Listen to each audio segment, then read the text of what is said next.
Morning peeps, good morning everyone. How's everyone doing? Hopefully you guys are all doing well. Don't forget, if you're new to the channel, like, share, subscribe. I tweeted last night about Ben Whitaker. I said something along the lines of, I don't know why he gets so much hate. And the reaction to that tweet has been interesting. It's been like a 50-50 split. Some people are like, he gets hate because he shows off and he's beating people that he should beat easily. They're not on his level. Why is he doing this? Why is he showboating? It's embarrassing, blah, blah, blah. And some other people are like, they like what he's doing. He's entertaining. He's putting bums on seats. You're going to tune in to see him win or lose, but you're going to tune in. So it is interesting, this Ben Whitaker thing right now. It has blown up a little bit. Americans seem to be more into it. I've seen a few people, big people in America. I think Shaq's spoken about it. It was on SportsCenter in America, which is very, very rare, very rare. So it's interesting, the American reaction to it and the British reaction to it. I think us Brits don't really tend to gravitate to show-offs. I do, but I think the majority of Brits are like, nah, fuck that, don't do that. Whereas Americans seem to like it a bit more. I'm not trying to say they like show-offs, but I think they kind of get it a bit more because when you watch their sports, it is all about showmanship and entertainment. So yeah, it's very interesting, this Ben Whitaker thing. But one thing I will say, I think the majority of people will now tune in for his next fight. Like, again, you're going to tune in if you don't like it to see him get chinned. If you do like it, you're going to tune in because you were entertained. I think that's fair, right? I'm going to try and get Ben Whitaker here. I'm going to try and get him here. I'm going to reach out and see if he'll come down and have a conversation. I think he will. And I did say that we need to start doing more of that. So that will be an interesting conversation because, again, I'm a big fan. All right, let's jump in and see what there is to talk about today. Let's start here. Frank Warren on Tyson Fury. If I thought he would lose, I would try and talk him out of the fight. There's still, for some reason, a few conspiracy theorists about this injury. Like, oh, he put a photo up and it's on the other eye of the cut and it should have been on that eye. Like, I mean, I watched a video with him, His Excellency Turkey, Usyk and Usyk's manager, I think Ariel Helwani doing the interview, and you can clearly see the cut. You can clearly see where he's had stitches. I don't understand what's going on. Again, look, even if you think he's scared, Tyson Fury is all about his money. I think we know that. And there is so much money on the table that even if he was scared, he'll still take the money and have the fight. Like, Tyson Fury isn't going to, on purpose, get elbowed in the face and risk losing, I don't know, what we're hearing, 60 to 75 million. And not just that, but then if you win, even more money because you're likely to fight AJ next. Like, he's just not doing it, I don't think, anyway. Turkey Al Sheikh responds to Gervonta Davis. 2 Ferraris comment, we'll send you 2 gloves, that's it. I like that. This goes back to Gervonta Davis. Basically, it goes back to when I interviewed Turkey and I said, what about the likes of Gervonta Davis, Shakur Stevenson? And Turkey responded saying, yes, we're very interested. You know, we want to reach out to Al Heyman. Gervonta Davis obviously saw that clip and said they'll have to send me over 2 Ferraris. And Turkey's like, we'll send you 2 gloves. Like, you get 2 gloves, you'll get paid, but we'll get you 2 gloves. Like, what's this 2 Ferrari talk? It's going to be interesting to see what Gervonta Davis's next move is. There's been some talk of Manny Pacquiao, which would be ridiculous. Like, if it's that, then he will have ruined what was an incredible 2023 for him. That he's now, some people say he's the face of boxing. I don't think he's quite that yet, but he has everything to be that. Fighting Manny Pacquiao just takes you 4 steps back. But it will be interesting to see what happens. I mean, there was some talk about Isaac Cruz. Obviously, he's fighting Rolly Romero. It's not going to be Devin. It's not going to be Shakur. It's not going to be a Ryan rematch. I don't know. I don't know what they do. I mean, look, there are still big names. I mean, I think Gervonta's got to a stage where he doesn't have to fight another superstar for it to be a big fight. But if he wants to kind of be where he was with the Ryan Garcia fight, where, you know, he touches 1 million pay-per-view buys, maybe over, sells out a big arena, it does have to be a big dance partner. So we'll see what happens. Terence Crawford versus Canelo. Let's talk about that for a few minutes.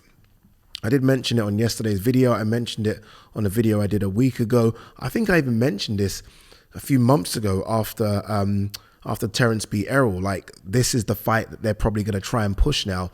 Terence tweeted yesterday that this is the biggest fight to be made in boxing. True or false? I think true. I think true. You look at the fights that can be made, like real big ones, and I'm talking like astronomical numbers here, over that million pay-per-view barrier. I mean, AJ Fury does that. Bivol Beterbiev does not do that. Devin Ryan does not do that. There aren't that many that can get to that magical million number. Canelo Crawford can do that. It can do that. Canelo always does big numbers, right? He'll give you between 4 and 7. If it's a great dance partner, he'll touch 1 million. And Crawford Spence done good numbers as well. Those two together, Crawford Canelo, has so much intrigue. It is easily the biggest fight in boxing.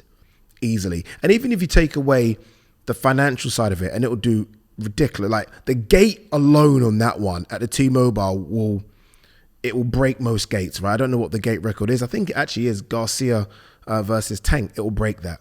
I'm convinced it will break that. But just in terms of legacy fight, it's enormous. It's enormous. I mean, there's a lot of talk about Canelo versus Jamal Charlo. And I know some people are digging that fight in terms of not digging it and liking it. I mean, digging it is in terms of kicking it. But if Canelo were to fight Jamal Charlo and then fight Crawford, when it's all said and done, Canelo's resume, frightening. Like, frightening. Like, it's not his fault. I know he fought Jamel and a lot of people weren't happy with the fight. I think people were happy going into it because Jamel was so negative in the fight. People weren't happy. That's not Canelo's fault. I mean, Jamal's been calling that Canelo for a while, and a lot of people, it's weird, in America, there is this thing, and again, correct me if I'm wrong, you Americans, but there seems to be a thing of, Canelo doesn't fight African Americans. I hear it quite a lot. And when he does, which seems to be doing now, there'll be excuses made about Jamel moving up in weight and Jamal being out of the ring and not looking good, and maybe Crawford moving up in weight. He is trying to tick boxes here. He's trying to tick boxes. Look, I want to see the David Benavidez fight, but if Crawford is there for September, it's a super fight. And I don't use that term loosely. This is a super fight of all super fights. It really is. Does Crawford have a chance moving up near 20 pounds? Oh no. I mean, Crawford's special. Like, Crawford's such a good boxer, but so is Canelo. Like, Canelo's not just big and can't fight. Canelo's big and can fight. Like, Canelo is highly skilled. Is he as skilled as Crawford? Maybe not, but it's not too far back. Do you know what I mean? He isn't at all. So, look, it's a fantastic fight. What would make this fight even bigger is if Crawford were to have a fight at 160 in May or June. That would make it even bigger. And I think the name that for me just stands out, it's an obvious choice, I think, is Jamel Charlo at 160.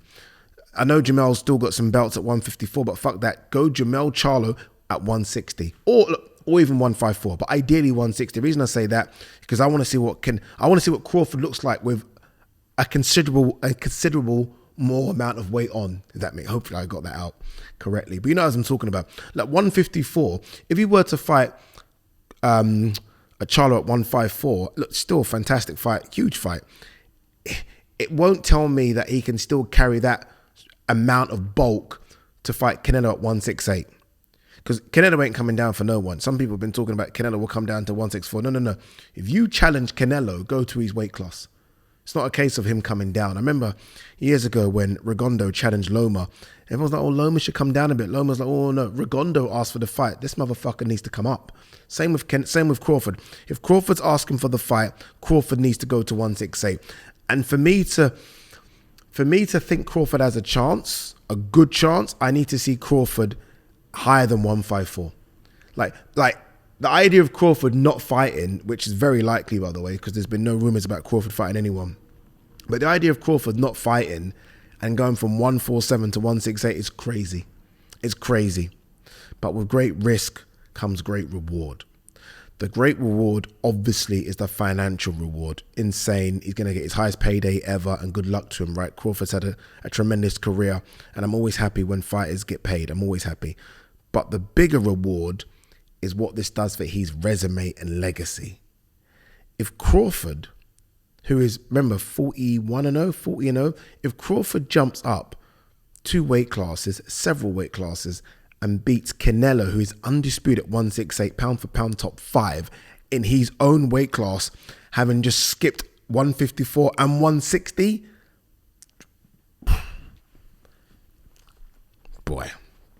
Boy, oh boy. But look, I mean, it's a sensational fight. It really is. And again, I know people will scream Benavidez and people will scream other names as well. I mean, at this point in Canelo's career, he can pick and choose who he wants to fight. He really can. Some fighters can't do that. Some fighters can't do that. You have to go with your mandatories. You have to go that route. Canelo can do what the fuck he wants because he's given me years of great fights. He's given me years of having 2, sometimes even 3 fights in 12 months. He's done that for the past 10 years. And he's fought elite level opponents for the past 10 years. You're okay. I don't mind that. It's these little fuckers running around now that I mind that are doing, again, I think I said this on yesterday's video. They're wanting Floyd, Canelo, Pacquiao money without doing Floyd, Canelo, Pacquiao duties. Floyd, Canelo, Pacquiao stuff. Canelo can do what he wants. And you know, Crawford, having been a freeweight world champion, undisputed at 140 and 147, you can kind of do what you want as well. So I don't mind these two meeting in September. It should be a good one, providing Canelo gets past Jamal Charlo, which ain't easy, but I think he will, because that's the big rumor for May. That's the big rumor for May, which is why, again, I want to see Crawford fight someone as well in between. We will see if that happens. Matthias versus Liam Parrow, IBF title fight in advanced talks for this summer in Puerto Rico. The Zone are looking to get that one. It's a big fight. If the Zone can get, that's a big one. If the Zone can get that one, I mean, that's really, really good. Really, really good. What's this one? Gilberto Ramirez leaning towards Bivol in Beterbiev showdown. Always happens. Obviously, Bivol beat Gilberto Ramirez in Abu Dhabi. You're always going to pick the guy that beat you, so it makes your loss not seem as bad. I can see why that happens. Hearn baffled by Eubank turning down huge payday. Ben dismisses rival as a pussy. I mean, if a Eubank, it's not. You don't have to go Conor Ben route. I mean, Eubank's made some good money in his careers. It won't be that. I mean, look, he's a prize fighter. He wants to get paid as much. But if you're Eubank, there are still options out there. There are. I mean, I still would like to see him go for it and try and go for a world title. I'd love to see him because the IBO just isn't that, right? And his last world title shot was against George Groves. I'd love to see him try and go down and get a world title. Whether that be, who are the guys at 160? Alan Canali. Who else is there? My brain's gone. Lara, who's fighting Zarafa, and Jamal Charlo. Try and go and get a world title. I mean, if not, then yeah, maybe you can see what you can do in terms of getting the Conor Benn fight. But it's not. It doesn't have to go Conor Benn. Doesn't have to at all. All right. Anything else before we wrap? Let's have a quick look. There's a lot here on Conor Benn. So many people talking about Conor Benn. A bit here about Joshua Buatsi. Obviously, look, Anthony Yarde fights this weekend. That card is headlined by Hamza Shiraz versus Liam Williams. Hamza Shiraz, a talent, massive for the weight. They're fighting at the Copper Box. I hate that venue. Absolutely can't stand it. The coloured seats, it's horrible. It's horrible. But there's a lot of talk if Yarde comes through that one. There's two things Yarde can do here. Obviously, Yarde can call out Buatsi, which would be nice. Anthony. Or he can wait for this 5 versus 5 tournament where he's probably going to get paid. And maybe, if he comes through unscathed, maybe we get to see Yarde versus Callum Smith in that one. Look, Yarde, Callum Smith, Yarde, Buatsi, Callum Smith, whatever order it is, those are the fights. Those are the ones I want. We'll see if we get them. Let's have a quick look and see if there's anything else. I'm wearing a Francis Ngannou top, by the way. His team sent me a couple of bits, hoodie, some tracksuit bottoms, and this top. And I'm like, yeah, what you trying to do? I'm Team AJ. I'll wear your shit. Doesn't mean I'm switching sides. Ain't happening, brother. A few of you are asking about me doing a live. I can't do a live at the moment because I've got no fucking internet. I'm using my phone to tether on the laptop. My internet hasn't come over to this new place yet. All right, anything else? I'm just going on. Just having a look. No, nothing really. All right, guys, girls, that is that. We'll see you on the next one. We are trying to do videos on a daily basis, but life gets in the way sometimes. So does work, but we'll try. We'll keep on going. Peace.